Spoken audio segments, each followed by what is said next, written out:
Good morning, everyone, and welcome to the International House. Welcome to the Institute of Advanced Studies. I'm Professor Ksenia Chmutina, Director of the IIS. And it's wonderful to see so many of you here today, and also thank you for those who are joining us online.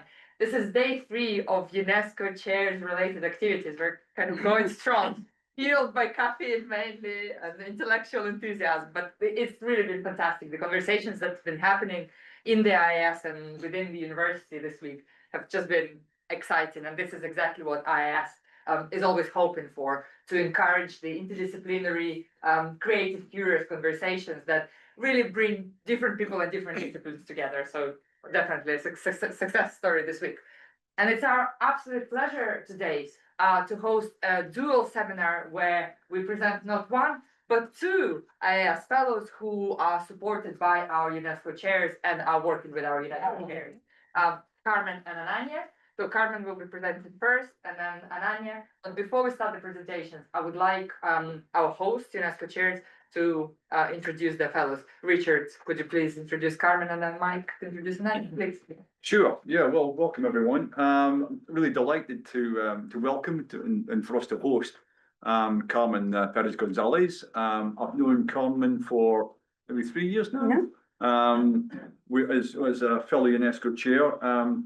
Carmen's a full professor of public international law and international relations at Carlos III University of Madrid, and she also holds a specific UNESCO chair on sports diplomacy and the development of human rights culture through sports. So really kind of cutting edge work and focused there, especially in the sports diplomacy space. And we're working on various projects together, particularly at a European level. And with a colleague in Germany as well. So yeah, delighted to host Carmen and very much looking forward to our talk. So okay, thank you. Thank you, Richard, and thank you. So to the introduction, Mike will do the introduction. Oh, okay, I'm sorry.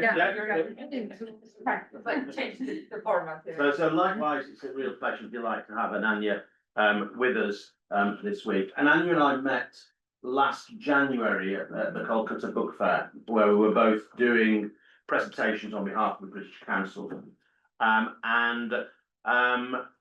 we were talking, it became really obvious that our interests and our work had very significant overlaps. And we made a promise there and then that we would do our level best to collaborate and work together. And at that point, the UNESCO chair was but a twinkle in my eye. So it's great that that this has enabled us to bring Ananya over, and Ananya comes to us with actually a very long and noble history of engagement with UNESCO on all kinds of levels. So that Ananya is the, I get it right, co-founder and creative director or something, which is really important in a fabulous organisation, blanganatag.com, and they do work around cultural traditions as a tool for community development, particularly around some of the major challenges that we face around climate change, around a whole range of inequalities. And do some fabulous work around traditional arts as a tool for that kind of development. So it's very much speaking to my own heart, and we are really looking forward to future collaborations. And it's great, and I know you're going to be really excited by the work that she's going to show us. Thank you. Okay, now it's my turn.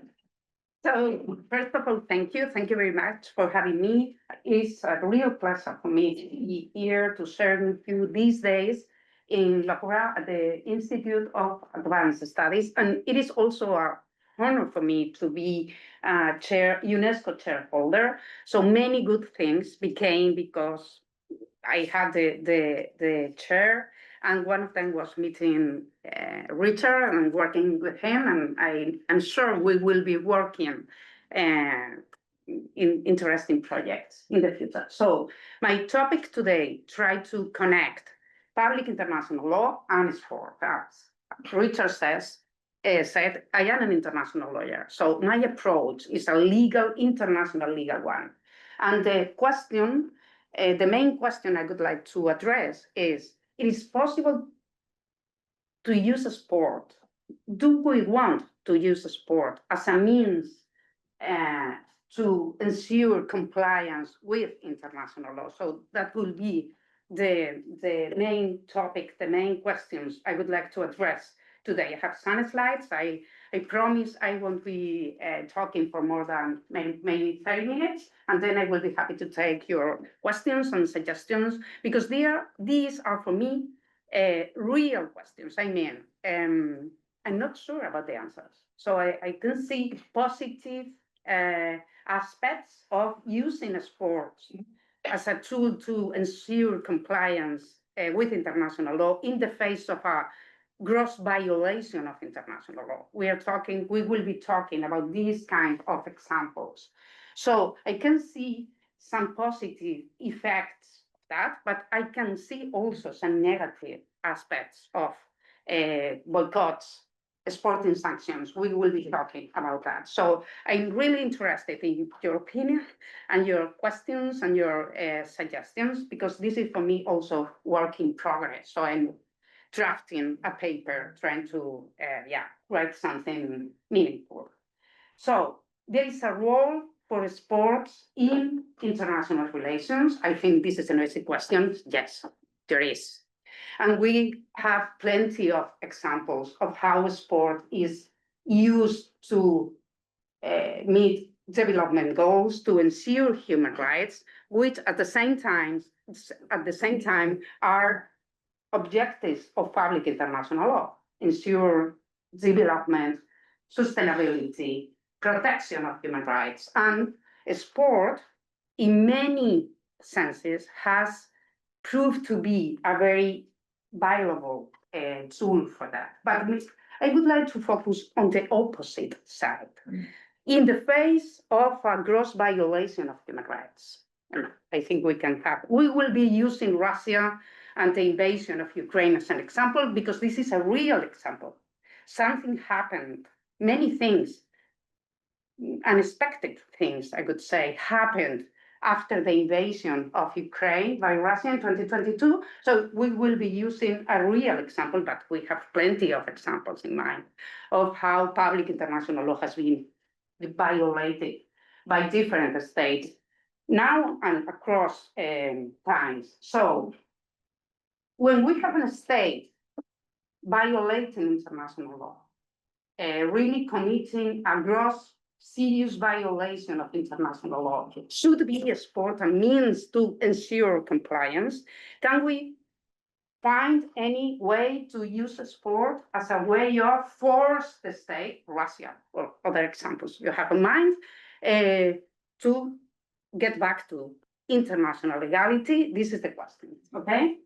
And international law, I mean, we have different mechanisms in international law to force compliance.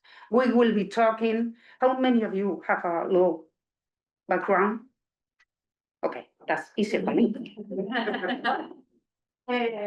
Different mechanisms in international law to force compliance in the event of a violation of international law. We have retorsive measures. I will be explaining something more about that. We have countermeasures and we have sanctions, okay? So we will be analyzing if it is possible to use these mechanisms to ensure, in the sporting domain, to ensure compliance of international law. And when we examine this topic, we can't forget neutrality in sports. So this is something that, I mean, all of you are aware of. I mean, when international event, a sporting event, is holding Qatar, for instance, there are human rights issues there. Okay, is that okay? Are you doing this? Do you really want to? Or the Olympic Games in some country where human rights records are like minimum. Do you IOC want to do this? Do you want to celebrate sport in countries where the human rights are violated?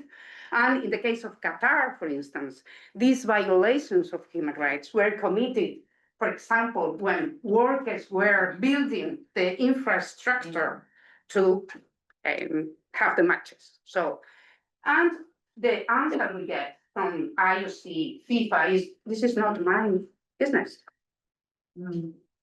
I'm not the United Nations, so I don't have to solve international problems related to corruption, human rights, use of force. This is not my business. So I'm here for a sport, to celebrate the sport, blah, blah, blah. And this is my question. It is true, should be true, should be keep a sport outside this international framework headed to compliance with international standards.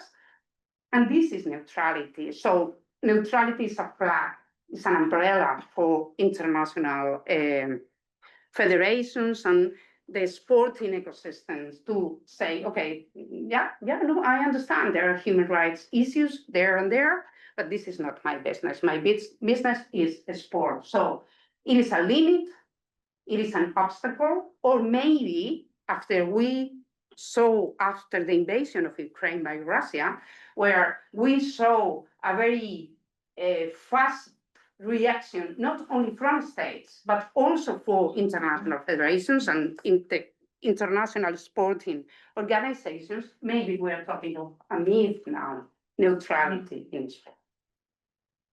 So very briefly, because I think it's, you have to maybe know that when we talk about regulation and governance of international sports, we have to take into account two sets of actors and two different sets of rules. We have private actors. So the sporting ecosystem, the sporting rules are approved or adopted or elaborated and applied by private and public actors.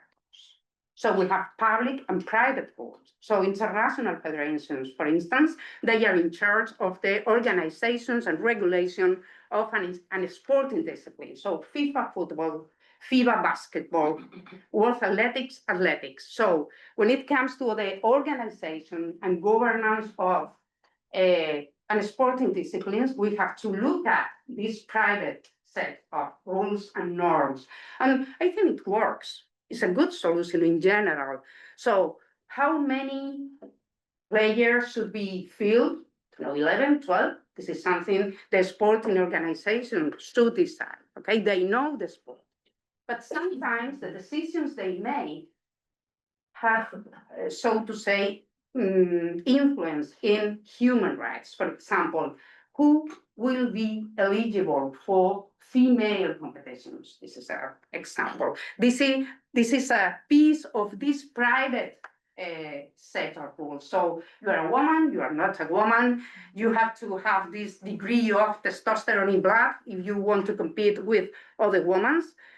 And this is a piece of private legislation obviously affecting human rights standard, okay? But we have this private set of rules adopted by the IOC, in the case of the Olympic Games, federations, the World Anti-Doping Agency, the Court of Arbitrations for Sport. So we have this private ecosystem, which is somehow self-contained, okay? So these private organizations say, okay, I know sport, I understand sport. You states don't.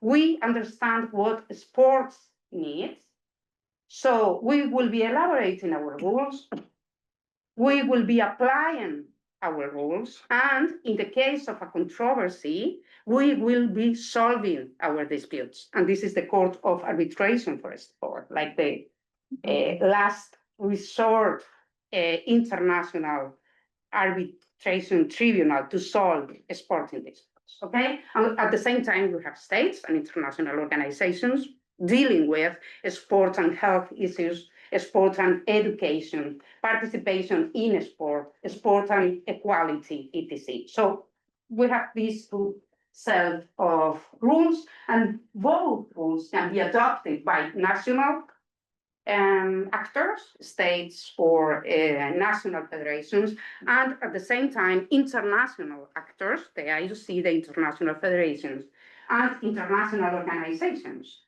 also. So again, how do they connect?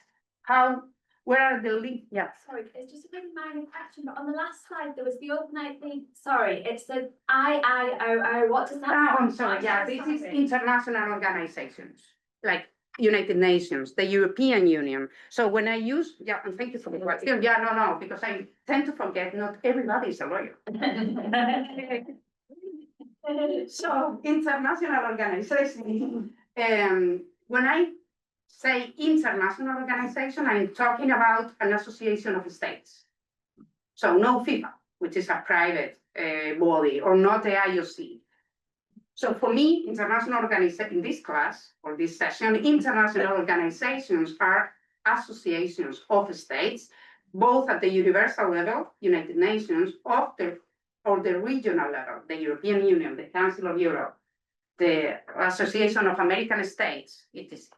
Okay, and all of them are related to a sport in different ways. Okay. Sorry, are they geographic governance bodies then, in the sense that they are, Yeah, as you so- said, European or American? Yeah, at the same time, in this private ecosystem, we have like pyramidal structures. So we see or we look at one sporting discipline, football, for instance, and we have FIFA for the universal level, we have regional international bodies, UEFA, CONMEBOL in America, the African Football Association in Africa, and then we have national.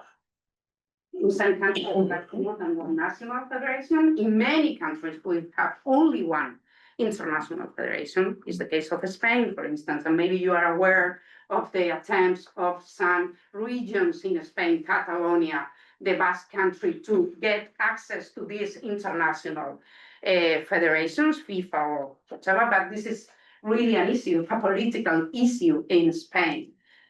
So one federation, one sport in the international federation. So we have two sets of rules, public international law, principles, rules, standards of international law, public international law applied to a sport.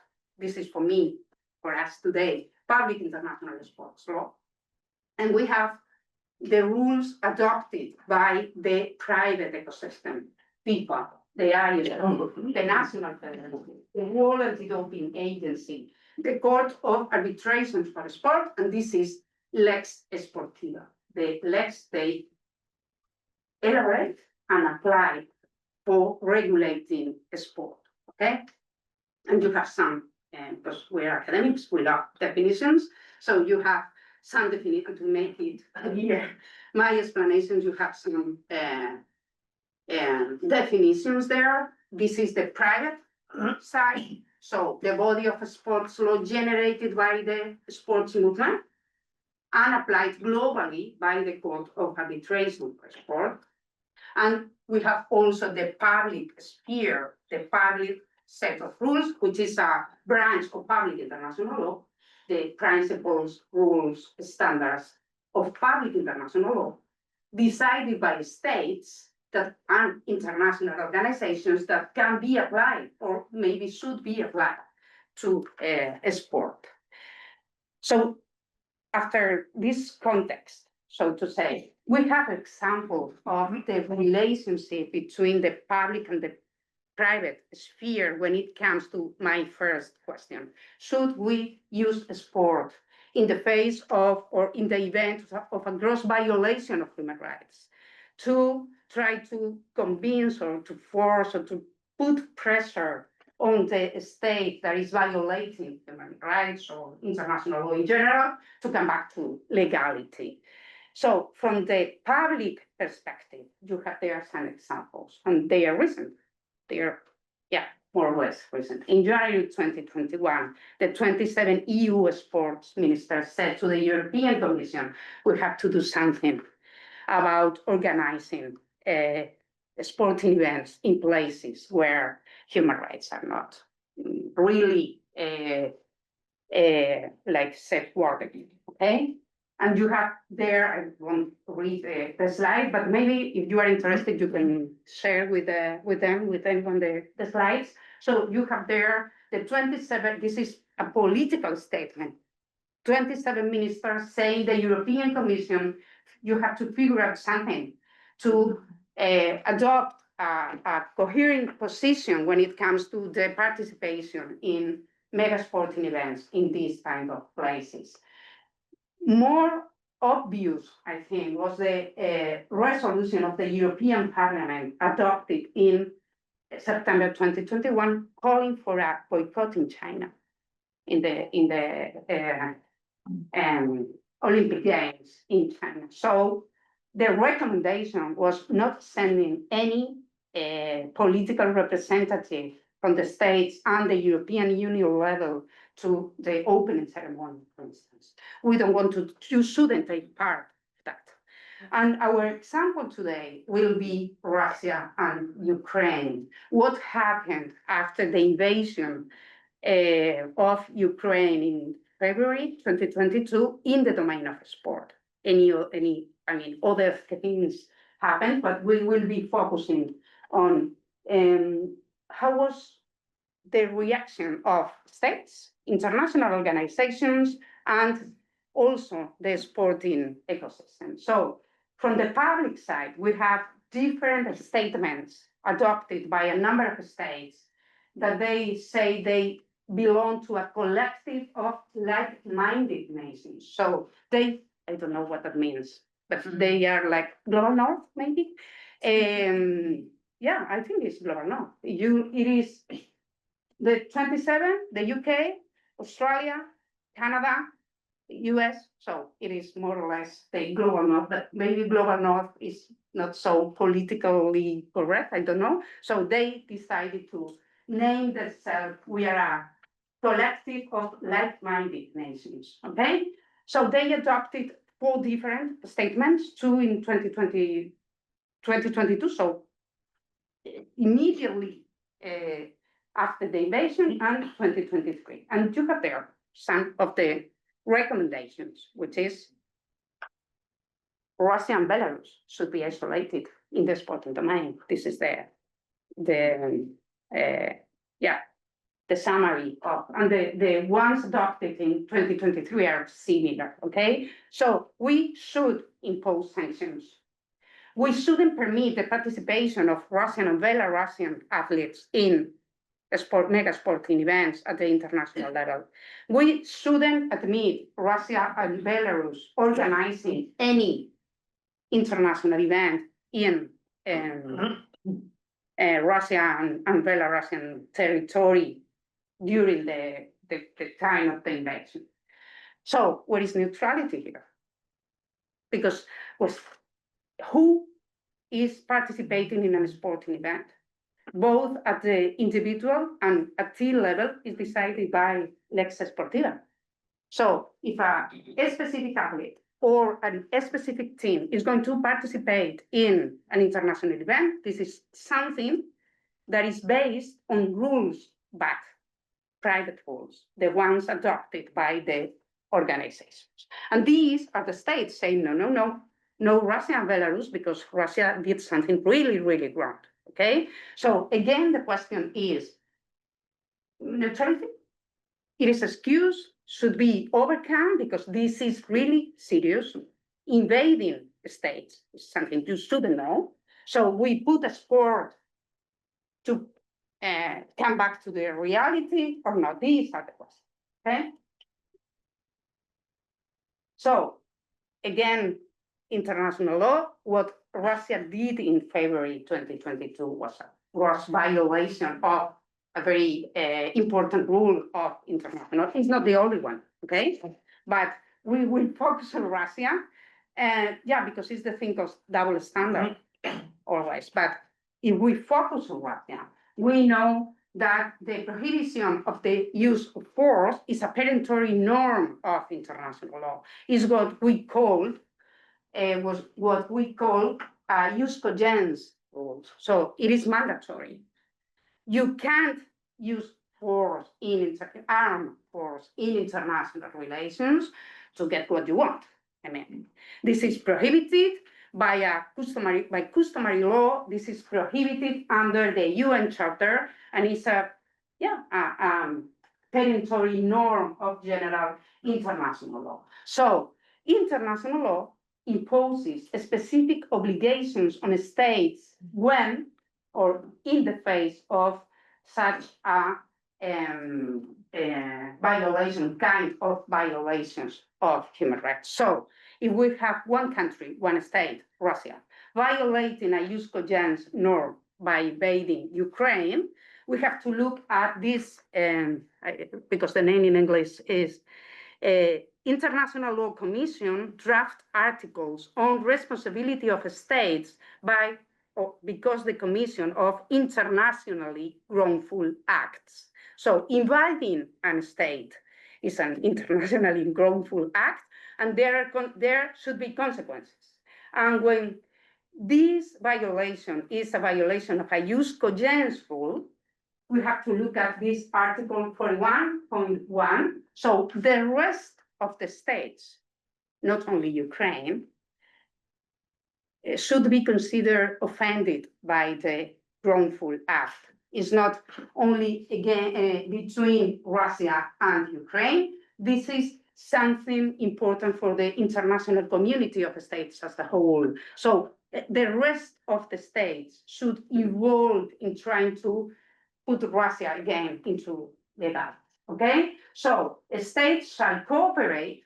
The rest of states of the international community shall cooperate to bring an end, and through lawful means, so not using without the authorization of the Security Council, for instance, not using the force against Russia, by lawful means, any serious breach of an obligation arising under a peremptory norm of international law. So, which lawful means within the sporting domain? What can be done by states, okay? What can be done by states? And we have different, I told you before, different international law mechanisms to put pressure to use in these cases.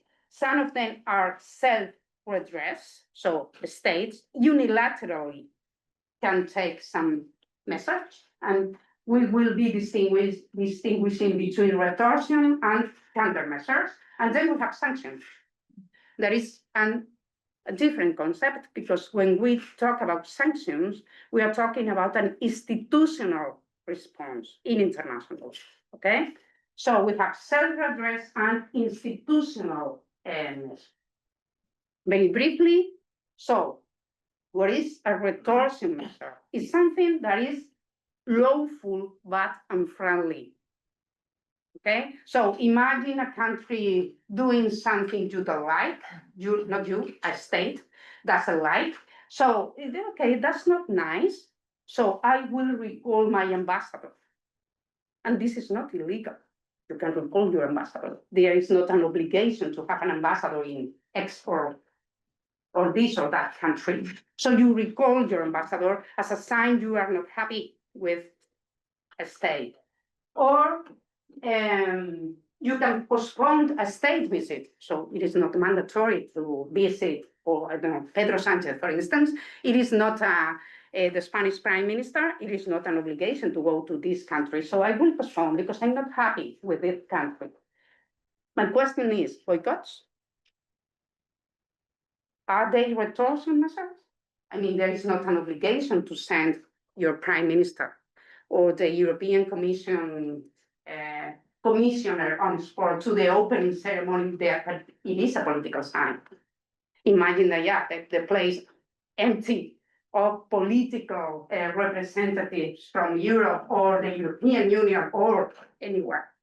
Okay, so I think boycotts could be retortion measures.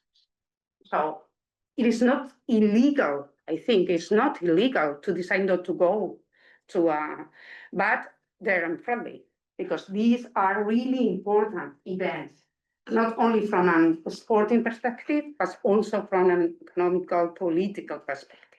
Okay, so we have retortion, they are friendly. I mean, they are legal but unfriendly. Then we have countermeasures that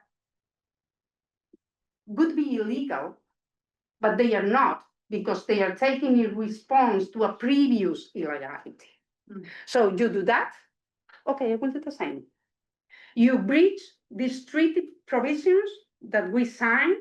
An international treaty is an agreement between states, okay? So we have a treaty convention, a covenant, protocol, whatever the name, we have a legal document producing legal effect. So we decided to sign a commercial agreement. So you have obligations, I have obligations. If you breach your obligations, I will be doing the same. This is a countermeasure, and they are limits to use these kind of mechanisms in international law.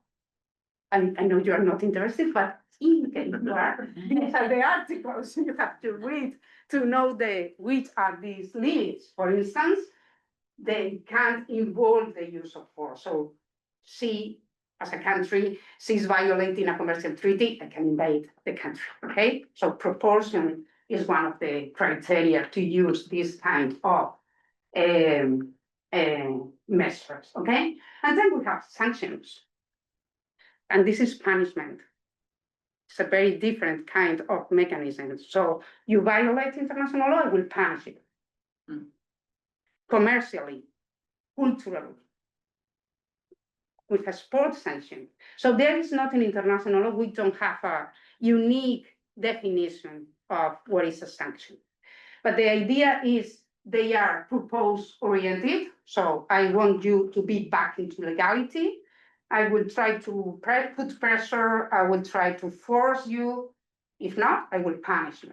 Okay, and you will suffer the consequences of violating international law. A big question is who can decide. So in general, we international lawyers, we understand unilateral sanctions are illegal. So one country punishing, but we're talking about institutional sanctions adopted by the UN, and this is the case. Okay, the Security Council, I will be back to that. The Security Council of the United Nations have the competence because there is one international treaty, the UN Charter, giving this organ the possibility of adopting sanctions, even measures involving the use of force against a state that is violating international law. Okay, we'll be back to that in a minute. But the idea is unilateral sanctions are not legal under international contemporary law, but institutional sanctions are, and they can be adopted against a state or individuals. I don't know, in Russia that has been done, people around President Putin, you know, with political influence, the European Union adopted certain sanctions, targeted, smart, they say, sanctions to focus on individual persons. And my question is, athletes, teams, they should be included under this umbrella of international or smart sanctions. And we have some examples of how international law had been used in the past with this purpose. Very briefly, because time is running, I will be focusing on two examples. First is the UN Convention Against Apartheid in Sports. And the second one is one example of UN Security Council resolutions at a sanction adopted in the sporting domain, okay?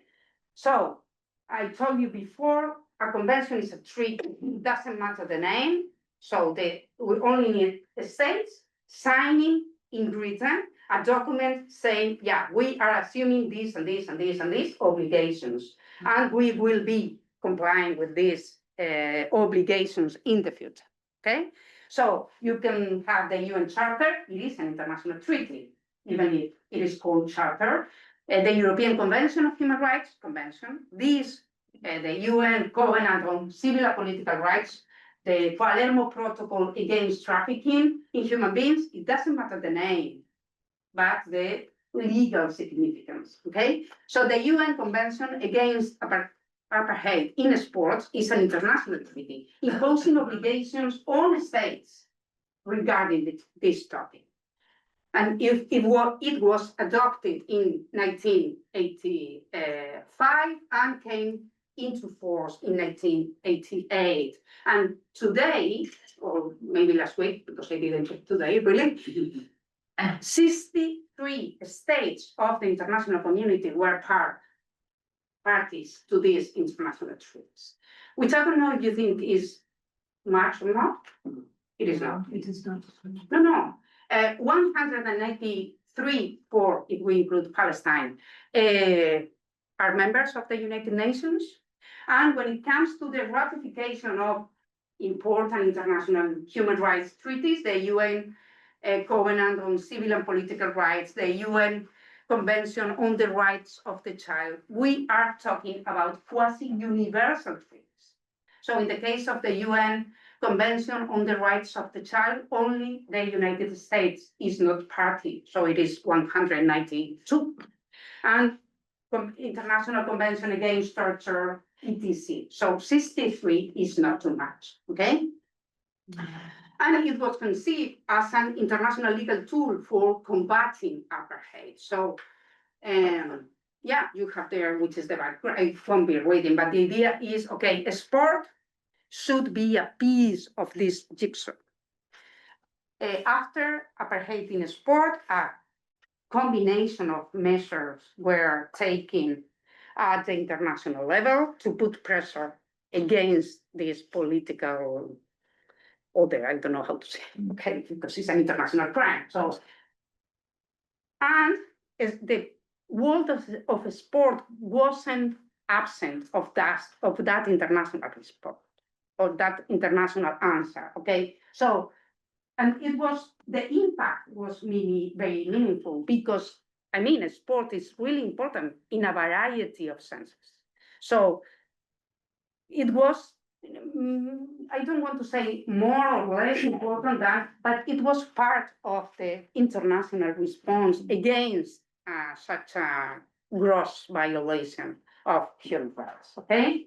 And you have here some of the key provisions. So I told you in member states assumed certain international obligations by becoming parties of this international treaty, and these are some of them. We are talking about prohibition of sport contacts with this state, prohibition of financial assistance, entry restrictions, or even work in order to get these federations of this state expelled from international federations.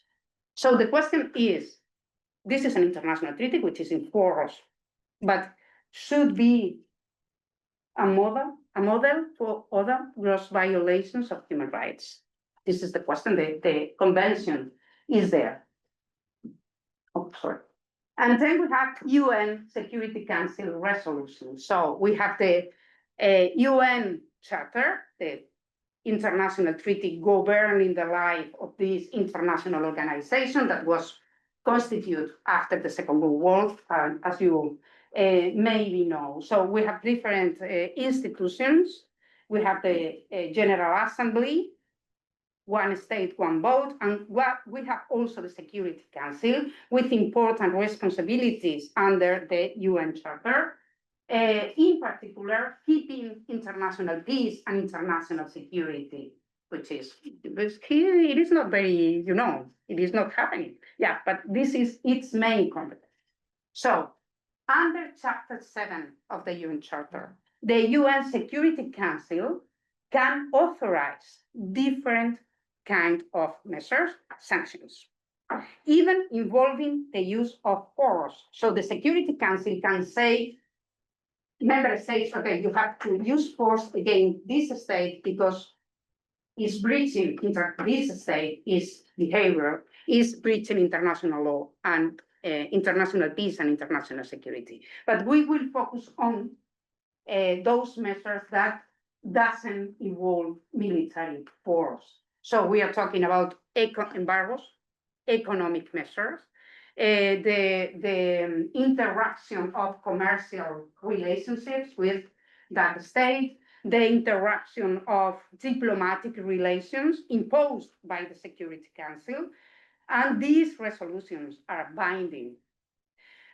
to member states of the organization force. So when we have a look on the resolutions adopted by the UN Security Council, we don't find examples of sporting sanctions. And this is one of them. I would say one of two examples. So in 1992, this resolution on sanctions against Yugoslavia was adopted. And one of the sanctions imposed by the Security Council to the member state was take the necessary steps to prevent the participation in sporting events on their territory, the territory of the whole world, because we are talking about 100, I don't know how many times, but the territory of the world of persons or groups representing the Federal Republic of Yugoslavia. And there were consequences of that.